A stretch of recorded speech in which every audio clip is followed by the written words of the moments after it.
The Newsday continues here on One News Now. I'm Diego Castro. President Bongbong Marcos confirms that another Filipino hostage has been released from Gaza. Marcos said Noraline Babadilla is now back in Israel after she went missing following the attack of Hamas militants last month. The president ordered Philippine embassy officials in Tel Aviv to cater to Babadilla's needs in collaboration with Israeli authorities. Marcos also assured the nation that all Filipinos affected by the conflict have been located, extending gratitude to Israeli authorities, Egypt, and the state of Qatar for their pivotal roles in this positive development. The family of Noraline, meanwhile, said that they only found out about the news on TV. Noraline's niece, Karina Babadilla Alon, said this on Radio 5's Bangon Bayan with Mon. Babadilla Alon says the family is now awaiting for additional information on when they can visit Noraline once she is in the hospital. Sa TV lang po ko po nakita, talagang makikita naman po lahat dito sa TV ang mga nangyayari. Kaya noon pong ma-focus siya sa TV, talagang ako po ay tuwan-tuwa at sure na talagang siya ay makakalabas na. Alamin ko po sa kapatid niya dahil ang kapatid niya po ang nasa ospital na nasasalubong. At bukas po malalaman kung pwede nang dalawin sa ospital dahil kukuha pa rin po kami ng appointment para makapasok. President Bongbong Marcos welcomes the revival of peace talks with the National Democratic Front. Marcos describes this as, quote, bold, meaningful, and optimistic step towards a non-violent resolution to the armed conflict. The president calls on the Filipino people to support the government's effort for peace, national reconciliation, and unity. A joint communique has been signed by government representatives led by Special Assistant to the President Antonio Lagdameo and NDFP Representative Luis Halandoni on November 23 in Oslo, Norway. Presidential Peace Advisor Carlito Galvez clarified, though, that the effects of this joint communique will not be felt immediately until the parties have sealed a final agreement. The AFP says that until a final deal is reached, nothing will change in their operations against the NPA. If this conflict will finally end, your armed forces of the Philippines will be able to shift our focus to external or territorial defense. No? So, yung aming pong resources, efforts will be poured into defending our territory. Pero habang wala pa po final agreement, your armed forces will continue our operations against the New People's Army. We'll be back with more stories after the break. Keep it here on The One News.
You're still watching One News Now. I'm Diego Castro.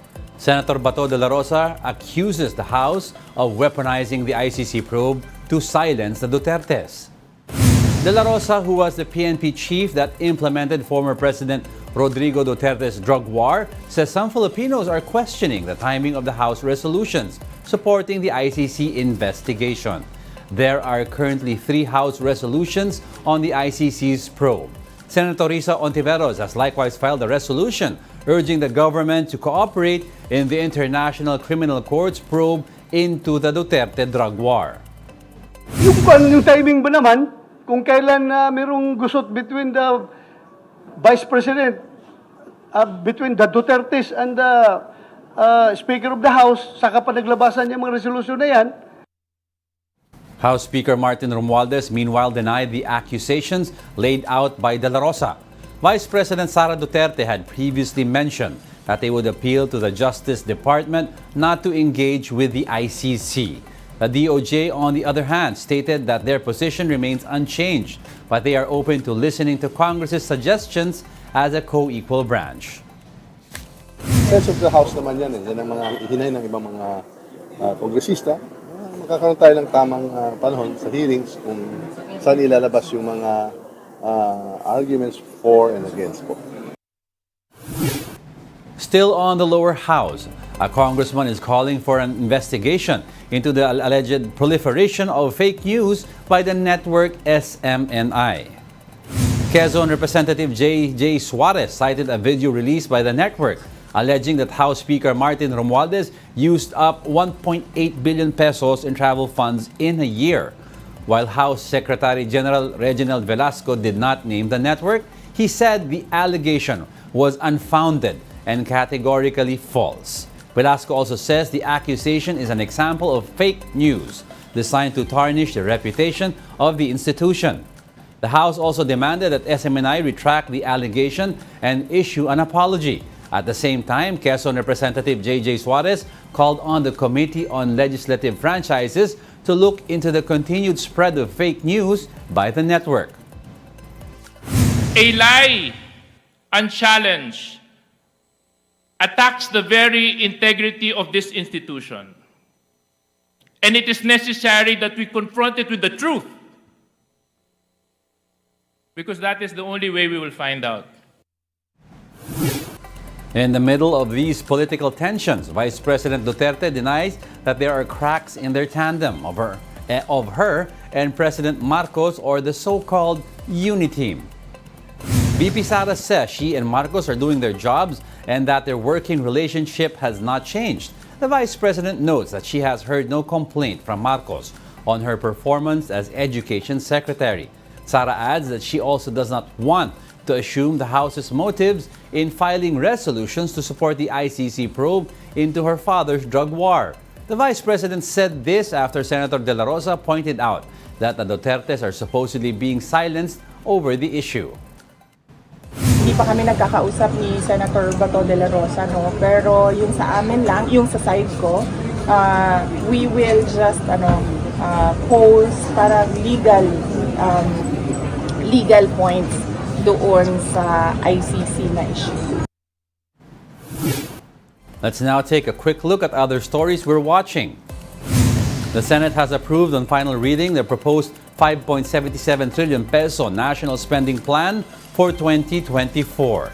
The 2024 General Appropriations Bill received 21 affirmative votes and no negative votes. However, Senate Minority Leader abstained from voting due to concerns with the President's certification of the bill as urgent.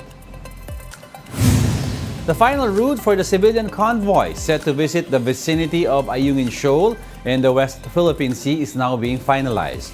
Speaking on the big story, atin ito convener Edicio de la Torre said they are finalizing the voyage guidelines for the Christmas convoy set on December 10.